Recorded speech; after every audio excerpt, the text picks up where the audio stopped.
amici, ben ritrovati al nostro nuovo appuntamento con le conferenze online organizzate dalla Biblioteca Provinciale Claudia Augusta di Bolzano.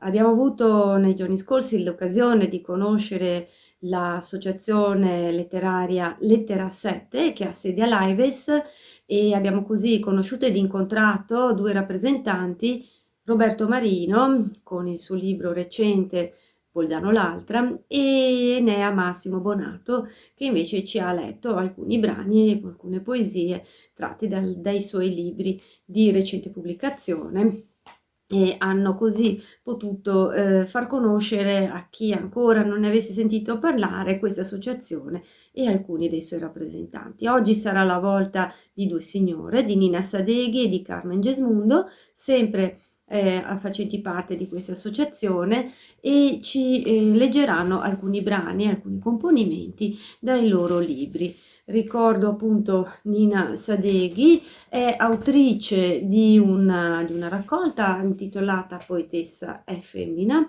mentre Carmen Gesmundo ha scelto alcuni brani, alcune poesie tratte dalla sua raccolta Lo sguardo dell'anima. Ricordo che la biblioteca è anch'essa una sostenitrice della piattaforma BiblioWeb, una piattaforma gratuita a cui si accede se iscritti alla biblioteca e si può attraverso questa piattaforma leggere numerosi quotidiani, letteratura nazionale e internazionale in 50 e più lingue.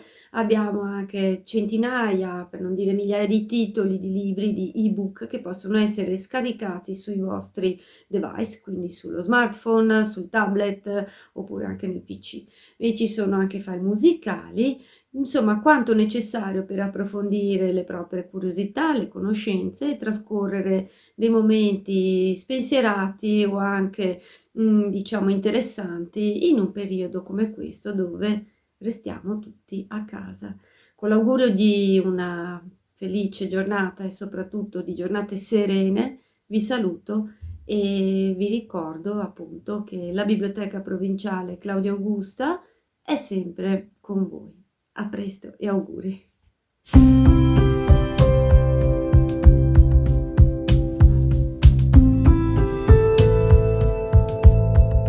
Questa poesia è l'ultima che ho scritto e si intitola Sono una goccia. Ho una flebo attaccata al braccio. Tra un po' farà effetto. Guardo la goccia scendere con ritmo costante. La testa mi gira. Non voglio dormire. Mio malgrado sprofondo nell'incoscienza di un sonno profondo. Trasportata dai venti alisei, viaggio sopra la terra. Sopra prati verdi fioriti, sopra campanule spalancate come calici assetati. Mi tuffo, sono goccia di rugiada. Galleggio sopra deserti e formazioni calcaree, sopra onde giganti formate dalle maree, sopra dune morbide, ardenti e sinuose. Dentro ciuffi di cespugli rotolo spazzata dalle folate del vento. Vento di tramontana, vento di libeccio, vento di scirocco. Porto tutti i colori dell'iride per formare un grande arcobaleno. Formo una nuvola in balia delle correnti, ma sono solo goccia e non mi spavento, non mi evaporo e non sparisco, ho solo voglia di lasciarmi cadere giù. Sempre più giù, per toccare quei granelli morbidi color ocra e scomparire inghiottita dal calore. Eppure sono solo goccia. Dicono che sono composta da 2 atomi di idrogeno legati da un atomo di ossigeno. Ma io sono molto di più di una formula chimica. Trattengo i segreti del mondo. Dono linfa, dono nutrimento a radici sottili che percorrono chilometri per trovarmi. E quando danzo mi trasformo in cristallo a forma di stella. Stella di ghiaccio, fiocco di neve, cristallo di rocca. Scolpisco statue sinuose all'interno della terra, scavando la roccia con la mia costanza, con la mia sola forza, con la sola forza della mia ritmica insistenza. Eppure sono solo goccia. Sono goccia. Tu non mi vedi. Sono sfuggente. Cambio forma e tu pensi che non serva a niente.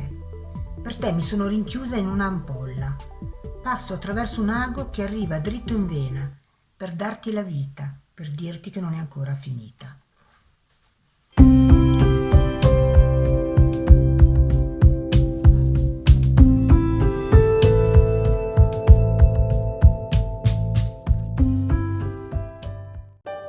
La poetessa è una forestiera di fronte agli specchi che manipolano il suo essere. Forse perderà la fede. La poetessa è una forestiera in una terra dove le regole espropriano il battito della sua poesia. La poetessa è mobile sotto un sole che brucia le relazioni. La poetessa parla d'amore mentre il bacio chiede la sua anima e l'eternità lo testimonia. Potresti mai capire le 1000 voci che in me parlano in tutte le loro accezioni e sentire l'audacia folle della poetessa che apre ogni confine? Nel tempio della passione i confini ignoti dei corpi in fiamme turbano gli sguardi e l'inquietudine sta tra sogno e realtà. Interpreta questo delirio poetico e sappi che la pazzia della ragione in un pensiero bordato non capirà mai le mie folle labbra che sia e fondono sul corpo vitale del bacio. In ogni parola che scrivo nascondo maliziosamente un precipizio. Quale roccia è mai rimasta integra? Io scrivo per la donna giunta alla fine del suo credo, respingerla nel diruppio della poesia. Nella stabilità di un istante la parola pulsa e soltanto l'estro poetico della poetessa potrà trasformare gli interminabili sospiri della stasi di una mancanza in morbidi baci. Gli specchi assuefatti non sfiorano i sogni e nell'eco della loro certezza nessuna foglia si muove. La donna si sveste, la sua nudità femminea con le supplici labbra dense dell'esperienza del bacio, tra essere e non essere lancia una scommessa. L'angoscia. Mi giro nel letto e mi rigiro ancora, e con ogni movimento l'inquietudine che si è impossessata del mio corpo si sposta. Un pensiero tenta l'effrazione, una minaccia oscura invade l'esistenza porosa di questa poesia, così sola e senza lume. Il collasso della notte nell'angoscia e argute parole disperse nella lacrima. Non c'era niente, né una rivendicazione ispirata, né un amore ingenuo, solo afflizione di un sogno obliquo. Io sono femmina. Recitare una donna è un paradosso per l'essere femminea che è in me. Io parlo ai tuoi baci, mentre i venti di 4 stagioni soffiano nel mio abito. Quale magnifica poesia sussurrerò nelle tue orecchie.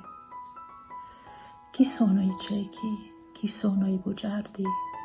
Coloro che con obsoleti occhi guardano dalla finestra la chioma di una donna innamorata fiorire tra il desiderio nel giardino delle parole sussurrate.